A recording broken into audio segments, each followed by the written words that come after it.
नमस्ते दोस्तों, एक नए चैनल प्रोवोकेटिव माइंड में आपका स्वागत है। यहाँ हम डिस्कस करेंगे साइंस, एजुकेशन और उन सब चीज़ों के बारे में जिन्हें समझने में हमें लगता है कि बहुत कठिनाई है, बहुत डिफ़िकल्ट है उनको समझना, लेकिन हम उनको ब्रेक डाउन करेंगे, उनके छोटे-छोटे टुकड़ों में करेंगे, उनको समझने की कोशिश करेंगे। आशा करेंगे कि आपको भी ये चैनल जो है बहुत अच्छी लगेगी।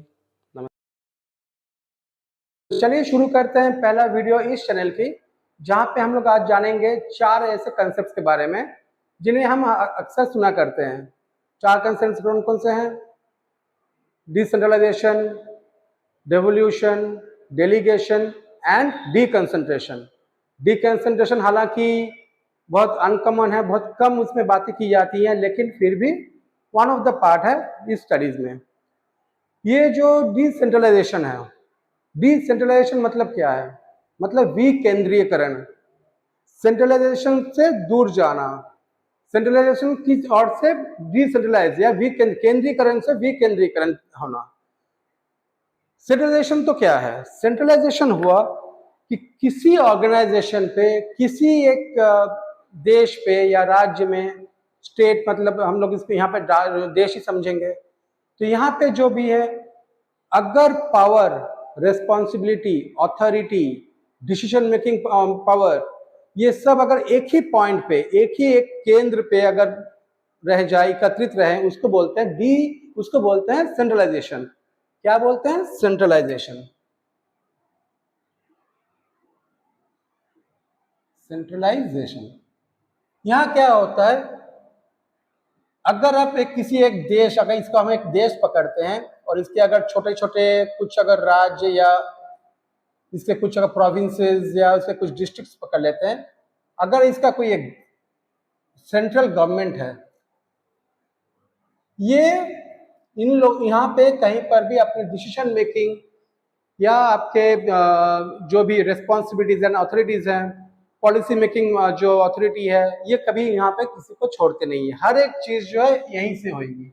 अगर आपको यहाँ पे कुछ एकदम छोटे से प्रांत में, एक छोटी सी जगह में कोई काम करना है, उसके डिसीजन भी यहाँ से दिया जाएगा, यहाँ से उनको अथॉरिटी दी जाएगी, उनको यहाँ से परमिशन लेने पड़ेंगे, अगर ऑथराइजेशन देंगे तभी यहाँ पे काम होगी।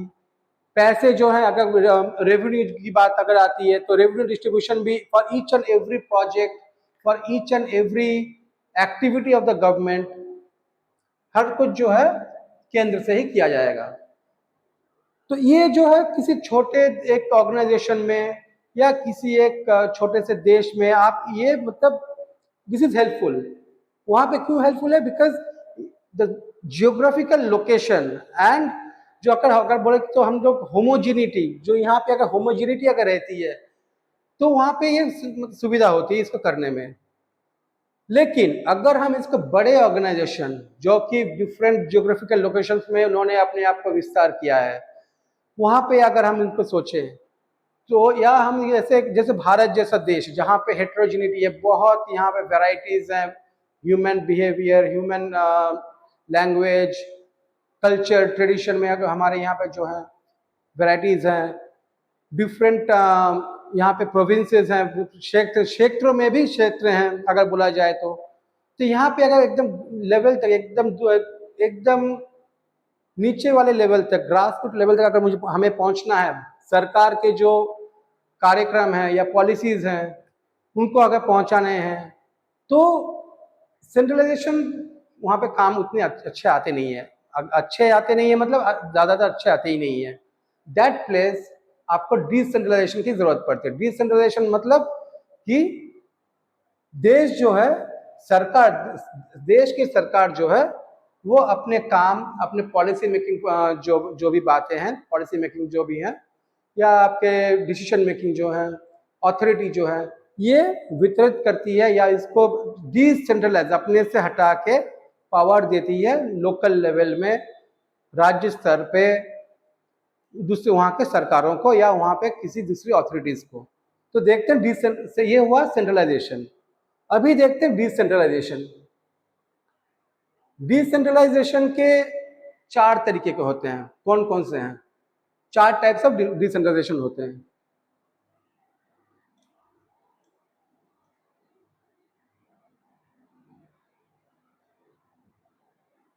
इसके 4 टाइप्स हैं। 4 टाइप्स कौन कौन से हैं?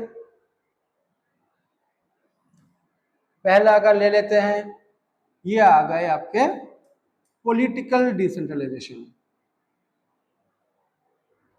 दूसरा आपका आ गया एडमिनिस्ट्रेटिव डिसेंट्रलाइजेशन।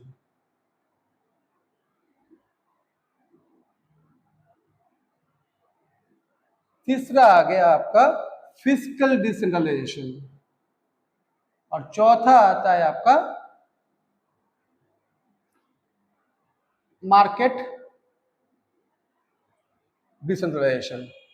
अब ये जो है फंक्शनल पॉइंट ऑफ व्यू से मैं बता रहा हूं कि डिसेंट्रलाइजेशन काम करने में जो फंक्शंस करते हैं, गवर्नमेंट जैसे फंक्शन करती है, उसमें किस किस स्तर पे, किस किस लेवल पे, किस किस टाइप के हम डिसेंट्रलाइजेशन कर सकते हैं। पहला आ गया आपका पॉलिटिकल डिसेंट्रलाइजेशन। पॉलिटिकल डिसेंट्रलाइजेशन में यूं होता है कि हम लोग देश में गवर्नमेंट अपने लोकल जो प्रोविंसेस हैं, स्टेट्स हैं, वहां अपना डिसीजन मेकिंग पावर उनको दे देते हैं। अब इसके लिए क्या जरूरत पड़ती है कि एक मेजर स्टेज पे यहाँ पे कॉन्स्टिट्यूशनल या स्टैट्यूटरी जो भी है वहाँ पे प्रावधान लाने पड़ते हैं कि आप किस तरह से डिस्ट्रीब्यूट किया जाए। एक एग्जांपल मैं आपको दूं, जैसे हमारे कॉन्स्टिट्यूशन में है कि हम लोग state list, union list, concurrent list कर रहे हैं।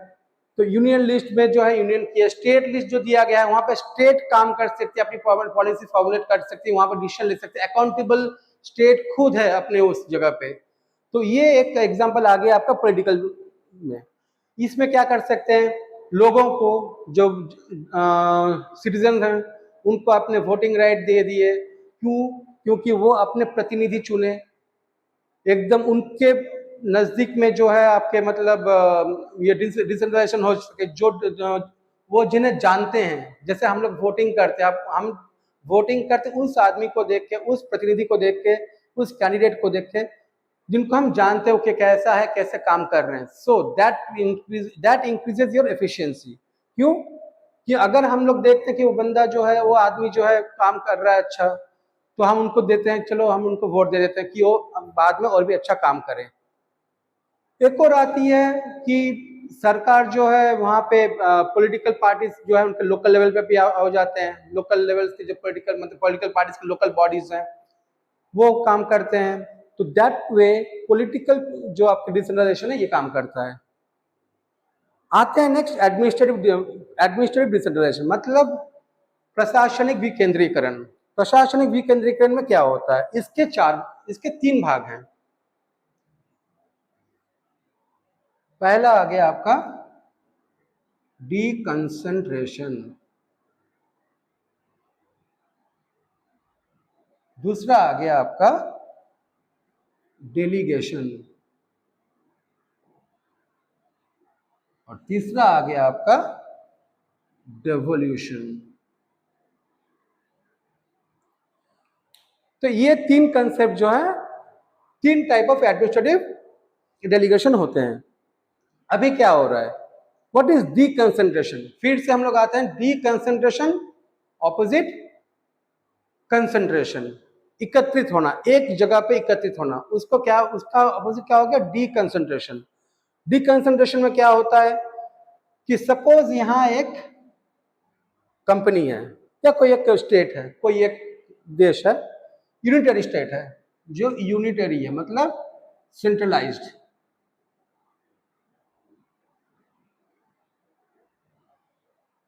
तो यहां क्या किया, इसके कुछ जियोग्राफिकल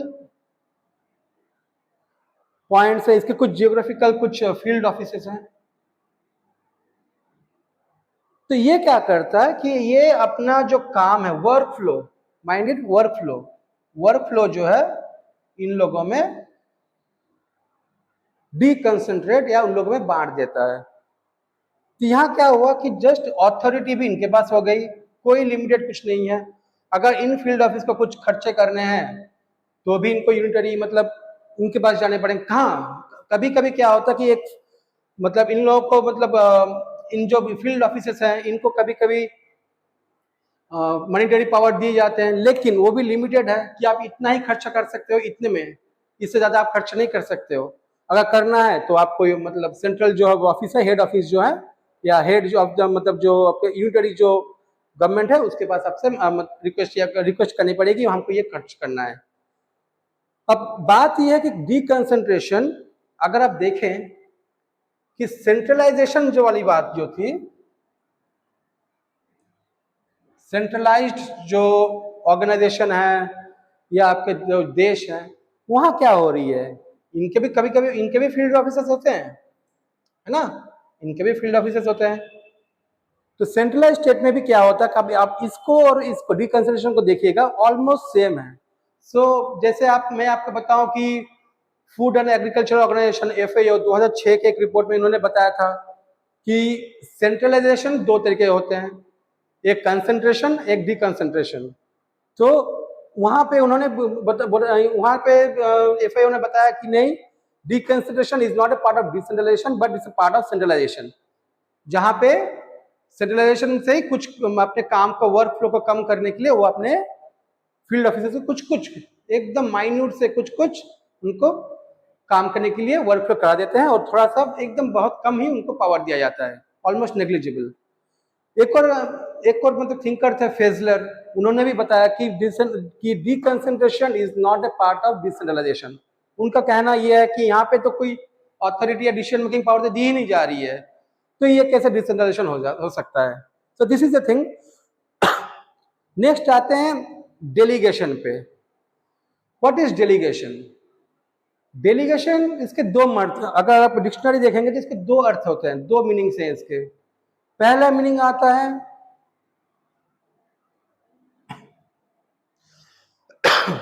पहला मीनिंग आता है ए ग्रुप ऑफ पीपल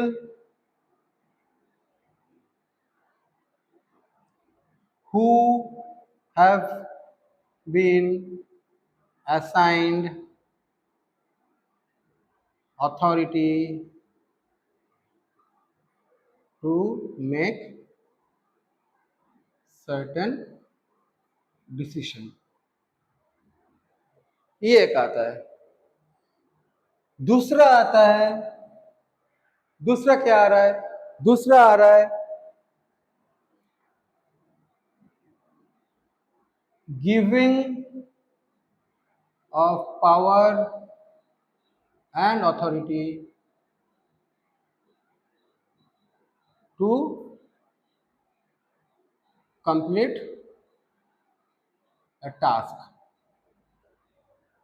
ठीक है, तो इसके दो मतलब निकलते हैं।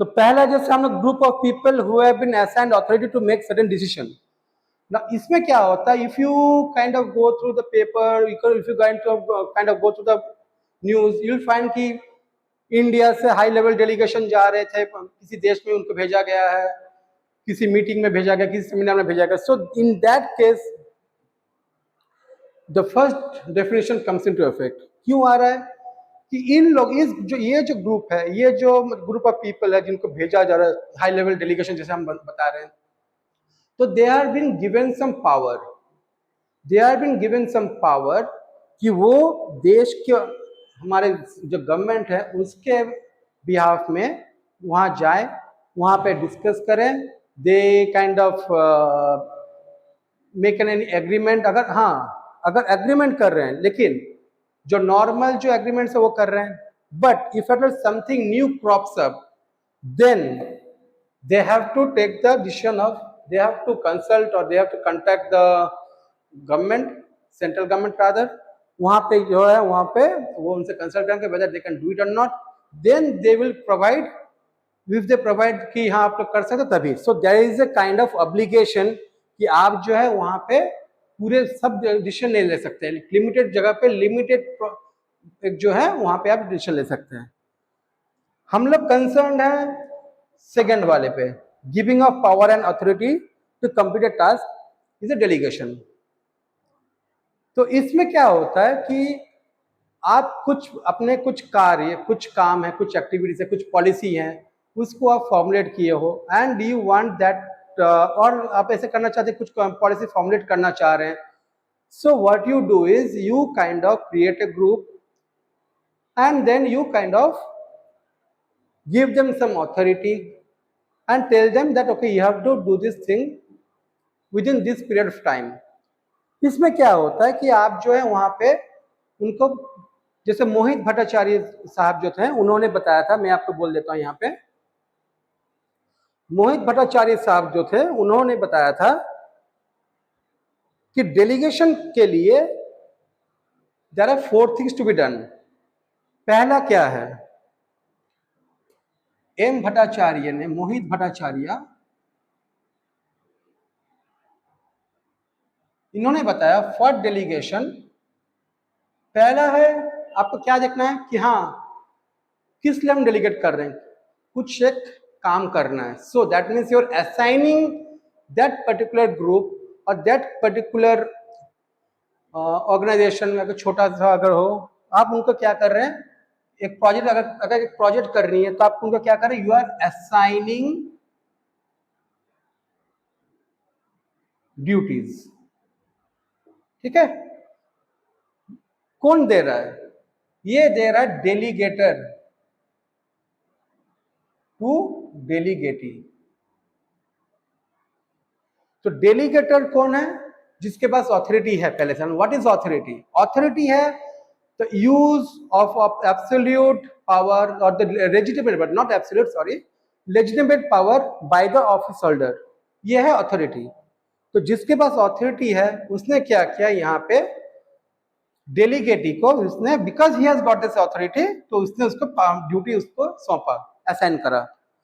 अब उसने ड्यूटी तो असाइन कर दिया, लेकिन अभी क्या है, ड्यूटी कैसे करे वो, so he has to be given some authority, उसको कुछ ऑथोरिटी देनी पड़ेगी, नहीं तो वो काम नहीं कर पाएगा। So second is granting of authority. So you see कि यहाँ पे जो है अथॉरिटी जो है, लिमिटेड अथॉरिटी जो है यहाँ पे दिए जा रहे हैं टू द डेलीगेटी, कि वो अपना काम या ड्यूटी जो उसका असाइन किया जाए वो कर पाए। अब ये अथॉरिटी जो है बहुत कुछ है, authority of making decision, authority of implementing the decision, authority of making some policies, authority to use the revenues which have been given to the delegate। ये हो गया आपका कंट्री ऑफ अथॉरिटी। ये कौन दे रहा है, डेलीगेटेड से डेलीगेटी।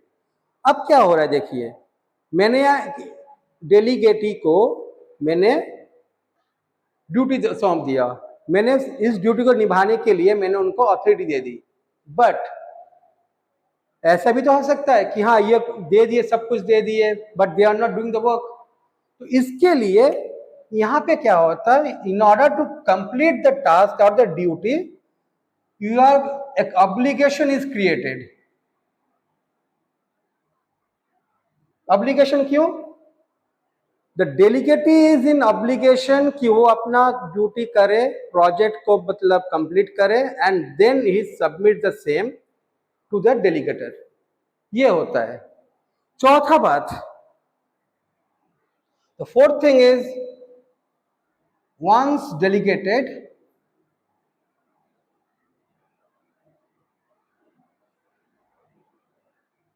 There can be no further delegation.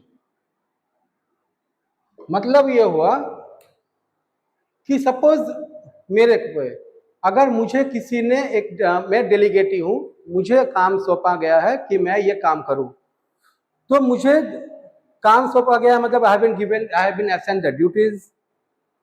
अब उसके बाद जो, क्योंकि मुझे काम करना है तो मुझे कुछ ऑथोरिटी दी गई है, कुछ पावर्स दिए गए हैं ताकि मैं उस काम को कर पाऊं एफिशिएंटली। अब क्योंकि मुझे काम करने हैं, काम सौंपा गया काम करने हैं, या प्रोजेक्ट सौंपा गया प्रोजेक्ट करने हैं, तो मेरे पास एक ऑब्लिगेशन रहती है कि ना मैं ये काम जो है इसको मैं with in the specific period of time जो मुझे बोला गया है कि स्पेसिफाइड एक टाइम बोला गया है उसमें आपको कंप्लीट करना है, तो मैंने इसको, ये ऑब्लिगेशन मुझे ये आ गया है। यहाँ पे एप्लीकेशन का टाइम का नहीं है, यहाँ पे application is for the time for completing the task and to give the report और समथिंग टू दिस डेलीगेटेड। इसका एप्लीकेशन में ये भी आती है कि अकाउंटेबिलिटी चाहिए, एक अकाउंटेबिलिटी बनती है अकाउंटेबिलिटी मेरे पास किसके पास है? अकाउंटेबिलिटी अभी भी मुझे अथॉरिटी दी गई है, but the final authority is lies with the delegator, the final accountability of mine lies with the delegator. मुझे उसको सौंपने में काम के लिए अपने काम जो है, रिस्पॉन्सिबिलिटी जो है या अकाउंटेबिलिटी जो है, मुझे इनके पास ही अभी भी है। लेकिन चौथा पॉइंट ऐसा है कि अगर मुझे काम सौंपा गया है तो ये काम मैं फर्दर में किसी को नहीं दे सकता।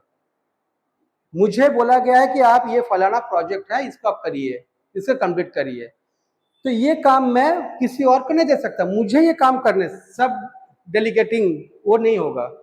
यहाँ पे जो मुझे काम सौंपा गया मैं ही करूंगा। जैसे आप देखिएगा, अगर आप देखें कि हमारे इंडिया में जैसे कमिटीज बैठते हैं, कमीशन बैठाए जाते हैं, तो कमीशन को काम सौंपा जाता है कि आप इस period, with in this period आप ये काम करिएगा। They are being given some financial powers, they are being given some authority, जैसे आपके पे कमीशंस हैं, जैसे बैठते हैं, तो उनको ही करने हैं। They cannot further delegate it to another commission, और they cannot create a सब कमिटी, सब कमीशन इलेक्ट नहीं बना सकते हैं।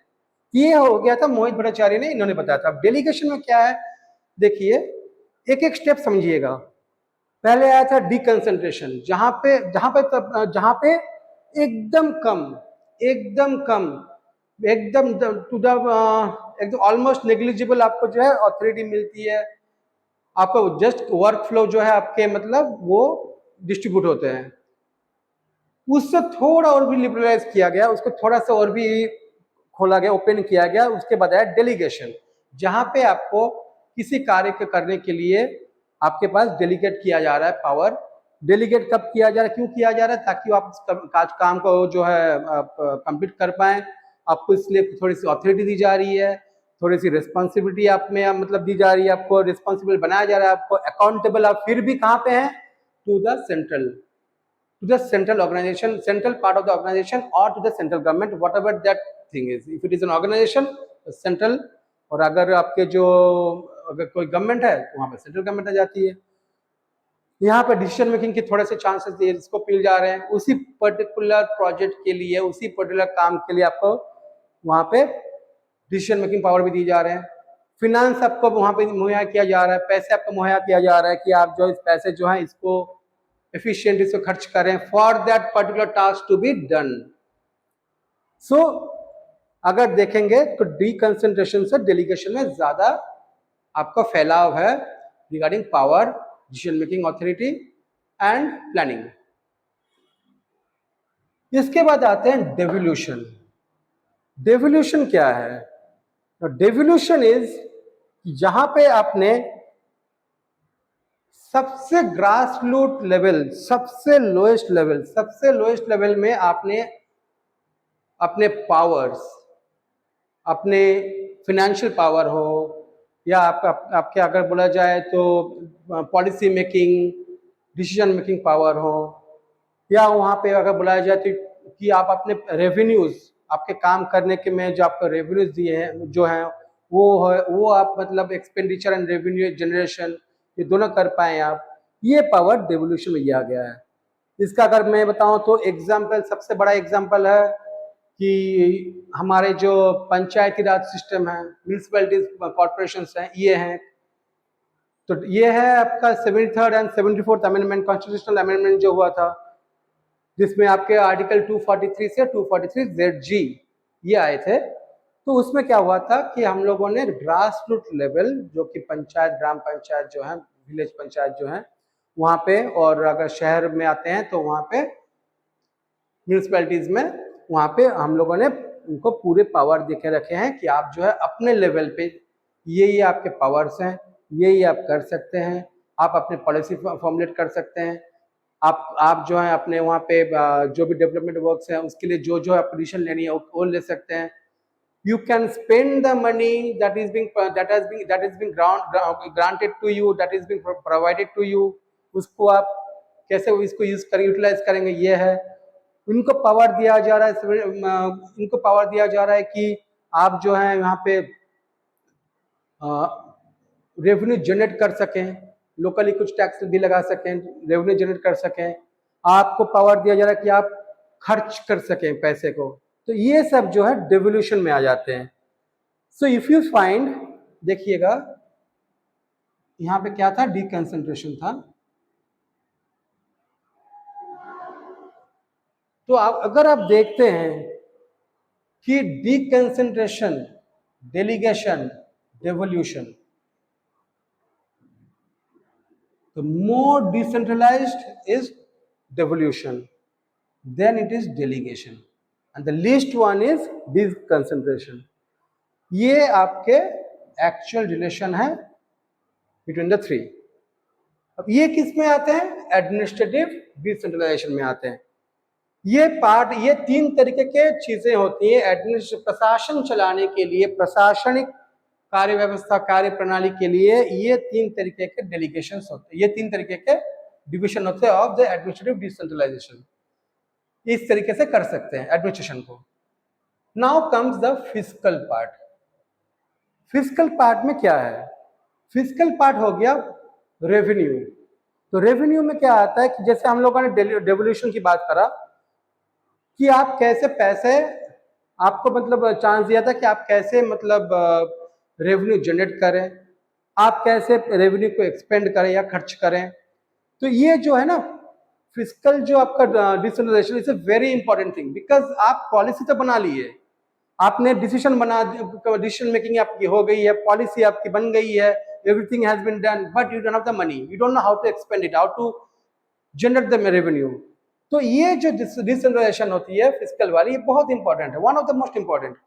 क्योंकि पैसे नहीं है तो आपके डिसीजन कोई काम में नहीं आने वाले, पैसे नहीं है या पैसे आप कुछ कर नहीं पा रहे पैसे लेके, तो कोई डेवलपमेंट वर्क नहीं होगा, कोई डिसेंट्रलाइजेशन की कोई काम ही नहीं होगी। सो यहाँ पे क्या होती है, जैसे हम लोगों के यहाँ पे स्टेट्स को, सेंट्रल गवर्नमेंट ने स्टेट्स को चांस दी है कि आप जो है पैसे आप ऐसे मतलब आप अपने तरीके से पैसे जो है आपके कुछ ये फील्ड जो है यहाँ से आप पैसे मतलब एकत्रित कर सकते हैं, वहाँ से आप जनरेट कर सकते हैं रेवेन्यू। फिर क्या हुआ कि अगर आप देखें पंचायती राज सिस्टम में या म्यूनिसिपल सिस्टम जो भी है, वहाँ पर भी उनको मतलब स्कोप दिया गया है कि आप जो है पैसे खर्च कर पाए, आप पैसे मतलब रेवेन्यू जनरेट कर पाए। तो ये सब आ जाते हैं आपके फिजिकल पे। यहाँ पे क्या हो सकता है कि सेंट्रल गवर्नमेंट ने पैसे दे दिए आपको, सपोज कोई एक प्रोजेक्ट है, कोई एक योजना है सेंट्रल गवर्नमेंट की, जो जिसके लिए हर एक राज्य को जो है पैसे दिए जाते हैं। सो सेंट्रल गवर्नमेंट भी क्या करती है, यहाँ पैसे दे देती है कि आप जो है आपको ये पैसे दिए जा रहे हैं इस प्रोजेक्ट के बारे में, इस प्रोजेक्ट में आपको इसको खर्च करने हैं। सो यहाँ पे ये एक तरीके का सेंटर टू स्टेट या लोअर बॉडीज जो है ग्रासरूट लेवल तक जो है वहाँ पे पैसे दिए जा रहे हैं, इसको कैसे खर्च करने हैं। यहाँ पे सेंट्रल बोल दिया जाता है कि आपको जो है इसमें इतना ही देना है, इतना ही करना है, ये नहीं बोलते, आपको पैसे दिए जाते हैं कि हाँ इस प्रोजेक्ट के लिए आपको इतने पैसे दिए जा रहे हैं सेंट्रल स्टेट को, तो उसको खर्च करने हैं। आप किस, अब स्टेट में भी बहुत सारे डिस्ट्रिक्ट्स हैं, तालुकाज हैं और भी छोटे छोटे इकाई हैं। अब स्टेट के पास सब पावर आ जाती है कि हाँ मैं इसको किस डिस्ट्रिक्ट को, किस तालुके के, किस टाउन या आपके जो गांव है वहाँ पे मैं किसके ऐसे इसके पैसे को वितरण करूँ। तो ये पावर आ गया यहाँ पे। फिर अगर उसको अगर और भी डाउन में जाएंगे तो सोचिए अगर ग्राम पंचायत के पास गया या सॉरी जिला परिषद के पास गया तो जिला परिषद फिर इस पैसे को और भी डिस्ट्रीब्यूट करेगी। सो यहाँ पे फिजिकल डिसेंट्रलाइजेशन जरूरत है for effectively implementing the government policies, for effectively implementing the government decisions and bringing it to the lowest rung of the population। ये होता है फिजिकल का। अभी देखिए एक और चीज जो आ रही है ये है मार्केट, एक तरीके का एक और जो है मार्केट डिसेंट्रलाइजेशन। इसमें अगर बोला जाए तो आप बोल सकते हैं कि प्राइवेटाइजेशन हो गए, डाइवेस्टमेंट हो गए, जहाँ पे गवर्नमेंट क्या किया कि अपने जिस फील्ड पे जिस एरिया में गवर्नमेंट पहले खुद काम कर रही थी वहाँ पे प्राइवेट को भी आने दिया गया।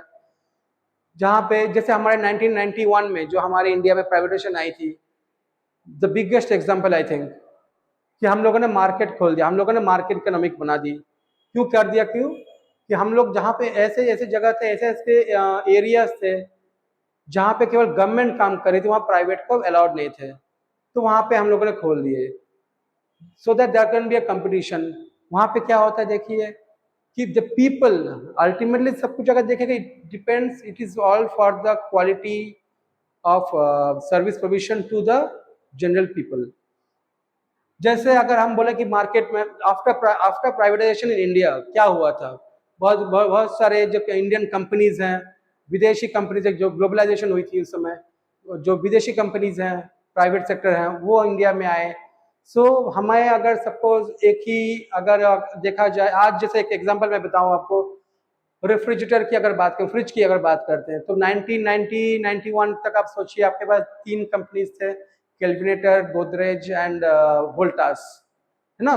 तो वहां पर after opening of this economy, privatisation जब शुरू हुआ, यू फाइंड कि यहाँ ग्लोबलाइजेशन जब शुरू हुआ, तब क्या हो रहा है कि और भी मार्केट प्लेयर्स आ गए। अभी आपके पास बहुत सारे कंपनीज हैं, so you have been provided with much more wider scope of service।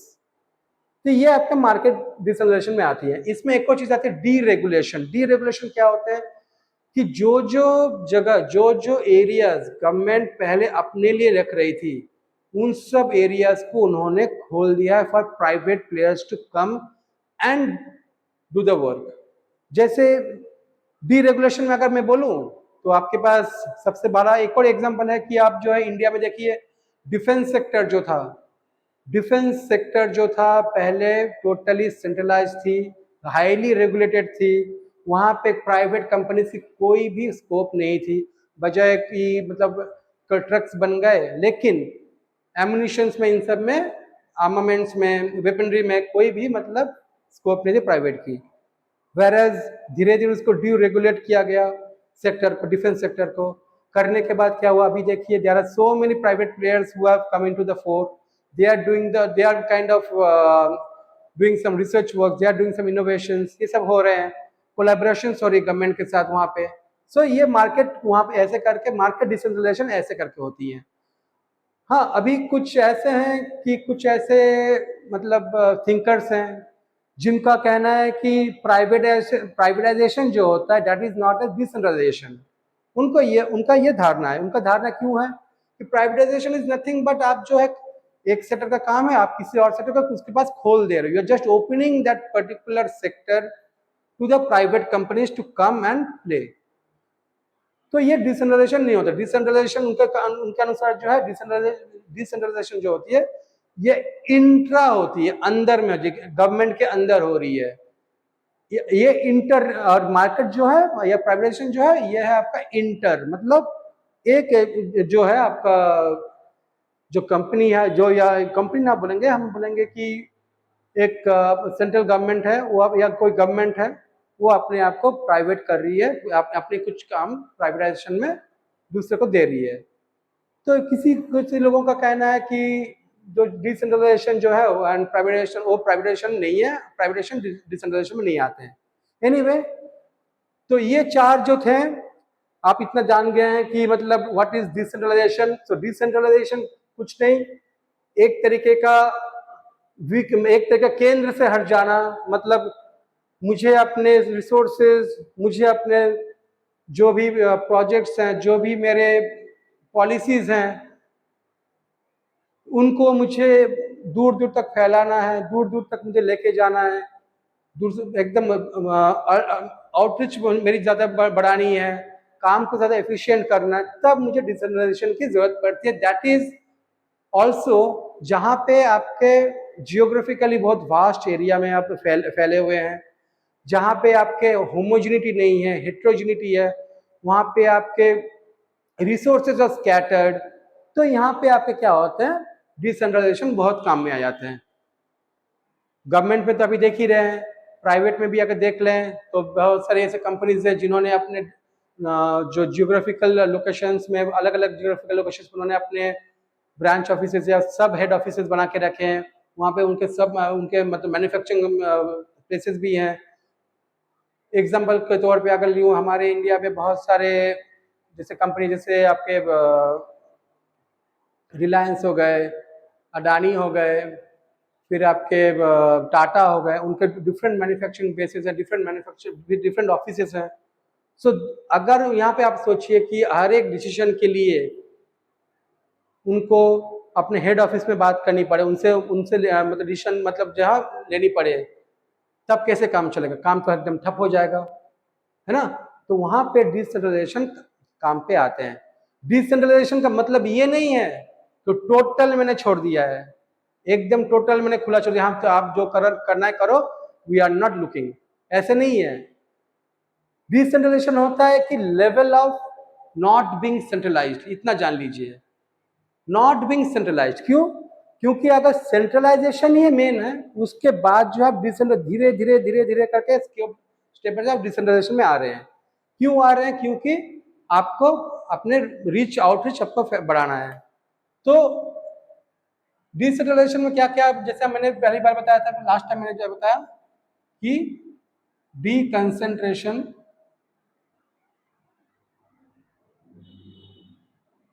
ये सबसे लोएस्ट पॉइंट पे है।